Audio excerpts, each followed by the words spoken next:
सभी किसान साथियों को नमस्कार, प्रणाम। साथियों, आप सभी लोग ठीक होंगे। साथियों, आज लंबे समय के बाद आप लोगों के बीच एक ऐसी जानकारी साझा करने जा रहे हैं जिसमें हमारे उत्तराखंड के 13 जिलों के 13 किसान भाइयों को कर्नाटक जाने का सौभाग्य मिला और यह मौका हमारे सहकारिता विभाग के द्वारा दिया गया। जिस तरह सहकारिता विभाग किसानों के लिए विभिन्न प्रकार की स्कीमें जारी कर रहा है, उससे किसानों को काफ़ी फ़ायदा मिल रहा है। तो साथियों, बताना चाहेंगे, यह यात्रा हमारे देहरादून से प्रारंभ होते हुए कर्नाटक, बंगलौर तक जारी रहती है। तो इस यात्रा के दौरान जो जो किसानों देखा, उसके बारे में आप आगे जानकारी देखेंगे। तो साथियों, जो पहली बार हमारे साथ इस वीडियो को देख रहे हों, ज़रूर हमारे यूट्यूब चैनल को एक बार सब्सक्राइब करें ताकि भविष्य की जानकारी आपको मिलती रहे। देखते हैं आगे क्या कह रहे हैं सहकारिता मंत्री जी। फिर मैं भी औरंगाबाद गया, वहाँ जैन इरिगेशन वाले का, कभी आप लोग को जाना, महाराष्ट्र में वो 3-4 करोड़ रुपए कमाते हैं एक एकड़ में, ऑर्गेनिक खेती करते हैं पूरे। तो बहुत काम हो रहा है पूरे देश में, और मुझे आशा विश्वास है कि उत्तराखंड में भी आप लोग अलग जगाएंगे। ठीक है, आप लोगों की जो व्यवहारिक दिक्कतें हैं तार बाड़ की बढ़ाने की, तो आप वहाँ हमारे ER से भी मिल सकते हैं, कृषि अधिकारी से भी मिल सकते हैं। ठीक है, जब मैं दौरे पे रहता हूँ मुझसे भी मिल सकते हैं। मुख्यमंत्री जी रहेंगे दौरे पे तो उनको भी मिलिए, प्रभारी मंत्री को मिले। हमें चाहते हैं कि जो अच्छा काम कर रहे हैं हम उनको क्या करें, पूरा सहयोग करेंगे। साथियों, इस तरह जो है हमारे सहकारिता मंत्री जी के द्वारा हमारे किसान भाइयों को कर्नाटक के लिए रवाना किया जा रहा है। तो यह यात्रा हमारी देहरादून से प्रारंभ हो चुकी है और आगे आपको नया अपडेट दिखाते रहते हैं कि किस तरह जो है हम लोग आगे कर्नाटक तक पहुंचते हैं। तो यह सहकारिता विभाग की किसानों के लिए एक सौगात, जिनको जो है कर्नाटक जाने का मौका मिला। और आप देखिए, हमारा किसानों का दल पहुंच चुका है दिल्ली अंतर्राष्ट्रीय हवाई अड्डे पर, जहां से हम लोग कर्नाटक के लिए रवाना होंगे। और यहाँ पे हमारा इंडिगो विमान इंतज़ार करता हुआ यात्रियों का, और इसमें यात्रियों को किस तरह जानकारी दी जा रही है। और आगे हमारा विमान अब अपनी उड़ान के लिए प्रारंभ हो चुका है दिल्ली इंदिरा गांधी अंतर्राष्ट्रीय हवाई अड्डे से, और कुछ ही घंटों के बाद हम लोग यहाँ से कर्नाटक पहुँच जाएंगे। तो साथियों, काफ़ी सुगम यात्रा किसान भाइयों के लिए, और कुछ किसान भाइयों को पहली बार इस हवाई यात्रा में जाने का सौभाग्य मिला हुआ है, जिससे किसान काफ़ी उत्साहित हैं। और यहाँ पर भोर उजाला हो चुका है और हमारा विमान इस समय अपनी चरम सीमा पे उड़ान में लगभग 26,000 फीट के आसपास की उड़ान हमारी बताई जा रही है। इस समय जो विमान हमारा ऊंचाई में है, तो काफ़ी सुगम यात्रा अभी चली हुई है। सभी यात्रीगण शांत मुद्रा में अपने गंतव्य का इंतजार कर रहे हैं। साथियों, बताना चाहेंगे, यह यात्रा लगभग 2,500 किलोमीटर की रहेगी और हमारा विमान अब रनवे पे उतर चुका है, जहां से हम कर्नाटक की धरती पर कदम रखेंगे। तो इस तरह हमारा जहाज रनवे पर उतरता हुआ और कुछ समय तक रनवे में हमारा जहाज चलने के बाद अब रुकने की कगार पे, और किसान भाई अपनी प्रतीक्षा कर रहे हैं कि उनका नंबर किस समय आता है विमान से उतरने का। लगभग 200-250 यात्री इस विमान में यात्रा कर रहे हैं। यह सुविधा इंडिगो के द्वारा किसानों को दी गई है। और साथियों, हम उतर चुके हैं कर्नाटक की धरती पर और देख रहे होंगे मेरे पीछे किस तरह जो है ऊंची ऊंची बिल्डिंग है। और यहाँ से हमारी यात्रा आगे प्रारंभ होगी और हमारी गाड़ी यहाँ से चल चुकी है।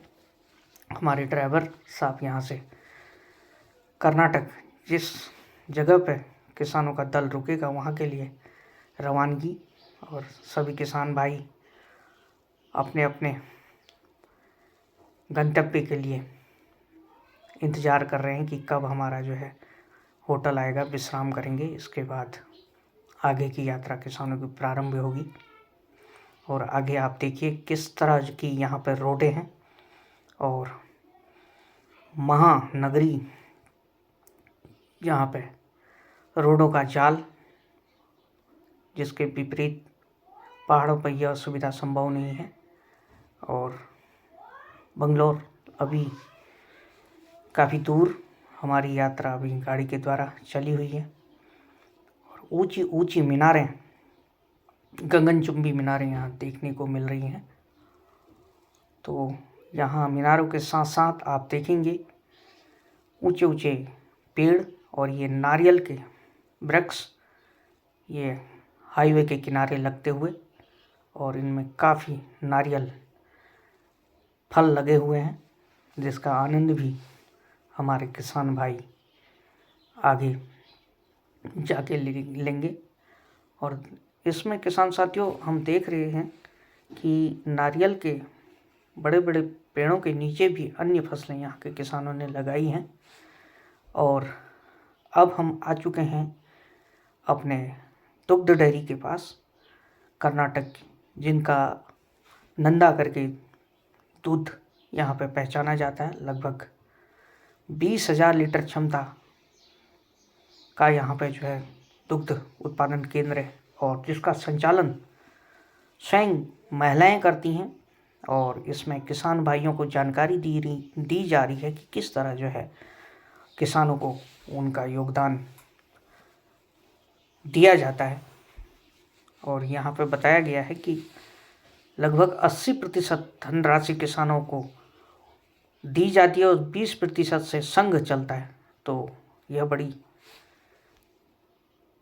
हमने खासियत देखी, यहाँ पर किसानों को जो है जानकारी दी जा रही है किस तरह जो है वह अपने क्षेत्र में भी यह कार्य कर सकते हैं संघ के द्वारा। और यहाँ पे मत्स्य विभाग के अधिकारी और किसान, यह हमारी जो है दूसरी जगह की यात्रा। और यहाँ पर यह मछली पालने वाले किसान भाई हैं, और ये लोग ग्रुप में खेती कर मत्स्य पालन कर रहे हैं, और काफ़ी अच्छी डिमांड इनकी मछलियों की। तो इसके बाद हम भोजन के लिए निकल चुके हैं, और देख रहे होंगे आप यहाँ पर केले के पत्तों पे किस तरह भोजन परोसा जा रहा है। तो यहाँ के साथियों बताना चाहेंगे, यहाँ महिलाएं भी हर कार्य में बढ़ चढ़ कर साथ दे रही हैं।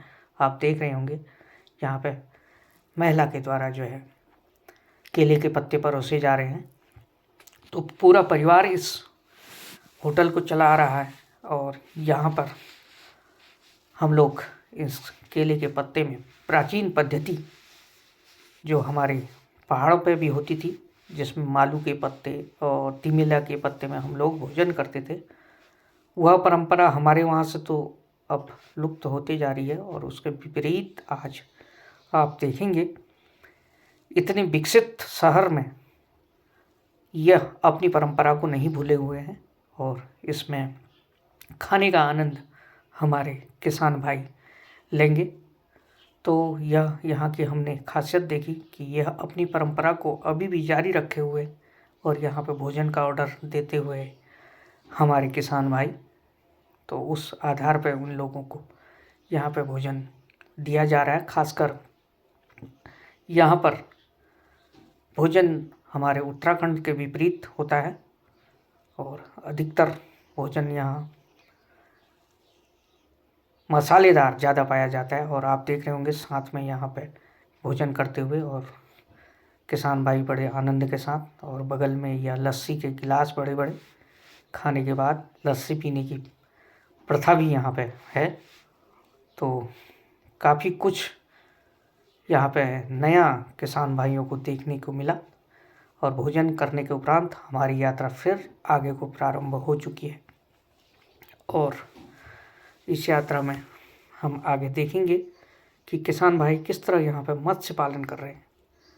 हम पहुँच चुके हैं साथियों किसान भाइयों के इस मछली पालने वाले तालाब के पास, और सभी किसान भाई यहाँ पर ग्रुप में मछली पालन का कार्य करते हैं। और आप देखिए कितना बड़ा पीछे से तालाब मेरे दिखाई दे रहा है। यह मछलियों का भरा तालाब हमारे पीछे देख रहे होंगे कि तालाब में जानकारी हमें वहाँ के किसान भाई हमारे किसानों को दे रहे हैं। और इतना बड़ा विशाल का इसमें जो है गहराई इसकी बहुत कम, लगभग 15 फीट के आसपास बता रहे थे। तो इसको पानी यहाँ के किसान भाइयों ने इकट्ठा करके इसमें मत्स्य का कार्य कर रहे हैं। और यहाँ की मछलियाँ, यहाँ से उनका बोलना है कि जो यहाँ पे किसान भाई मछली देते हैं 200 रुपये, और मार्केट में लगभग 300 रुपये किलो के आसपास। और यहाँ पे यह जाल को निकालते हुए, और देखेंगे इसके जाल के आगे आगे एक किसान भाई मछलियों को हटाते हुए कि जाल की तरफ जाए, अधिक मछलियाँ फंसे। यह इस तरह जो है, यह गहराई आप देख रहे हैं, तो ये ज़्यादा गहरा तालाब नहीं है। तो इसमें समूह में मछलियों का पालन यहाँ के कर्नाटक के किसान भाइयों के द्वारा किया जा रहा है, और उसका फ़ायदा पूरे समूह को मिलता है, जिसकी जानकारी वहाँ के कृषि अधिकारी किसानों को दे रहे हैं कि किस तरह वो लोग अपनी आय को बढ़ा रहे हैं, जिससे वहाँ का किसान, हर कोई किसान संपन्न किसान है। तो यही खासियत है सामूहिक खेती का, जिसमें जोर हमारे देश के प्रधानमंत्री श्री नरेंद्र मोदी जी भी दे रहे हैं कि सामूहिक खेती को हमारे किसान भाई अधिक से अधिक करें। तो यह जानकारी यहाँ पर हमारे उत्तराखंड के किसान भाई लेते हुए, वास्तविक सामूहिक खेती से किसान भाइयों को फ़ायदा होगा और बिचौलिए कम होंगे, क्योंकि किसान भाई अपना सामान एक जगह इकट्ठा बेच सकते हैं, और जिसका रेट भी उन्हें उचित मिलेगा। तो साथियों आगे आपको दिखा रहे हैं कैसे ये मछली पकड़ने का इनके पास औजार, ये बड़े बड़े प्लास्टिक के टब, और इसमें जाल रख के ये लोग इसी में जाल इकट्ठा करते हैं ये नाव के द्वारा। तो इसमें आप टब में देख रहे होंगे यह जाल मछली पकड़ने का, और आगे कार्य जारी है मछलियों को पकड़ने का। यहाँ पे किसान भाई आगे आगे जा रहे हैं, और उनके पीछे पीछे इस तरह जो है जाल को निकाल रहे हैं वहाँ के किसान भाई। तो आगे आप देखेंगे कि कैसे यहाँ पे इन लोगों ने जो है मछली पकड़कर हमें दिखाया है। और एक छोटी सी झलक मेरे हाथ में, इतना बड़ा विशालकाय, तो विभिन्न प्रजातियों की मछलियाँ यहाँ पे हमें देखने के लिए मिली। तो साथियों यह सामूहिक खेती की बड़ी खासियत है कि हम लोग इससे अपनी आजीविका काफ़ी बढ़ा सकते हैं। इसके बाद हमारी यात्रा आगे को प्रारंभ होती है, और हम निकल पड़ते हैं मैसूर की तरफ। मैसूर यात्रा के दौरान बीच में बड़ी बड़ी इमारतें, गगनचुंबी इमारतें यहाँ पे हमें देखने को मिली।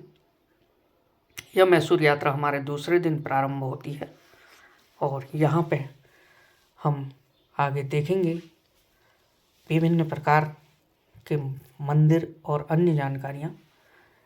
देखिए किस तरह जो है हाईवे में यहाँ की गाड़ियाँ अलग छटा बिखेर रही हैं। तो बड़े बड़े यहाँ पर हाईवे, और हम पहुँच चुके हैं मंदिर, प्राचीन विष्णु भगवान का मंदिर, लगभग 1500 वर्ष पुराना यह मंदिर बताया जा रहा था, और जिसमें विष्णु भगवान की विशाल प्रतिमा लेटे हुए मुद्रा में, और अब हम साथियों पहुंच चुके हैं शोले की नगरी। यहाँ पर हमारे शोले गब्बर पिक्चर जो हमारे शोले की है, तो उसकी शूटिंग इन पहाड़ों पर हुई थी।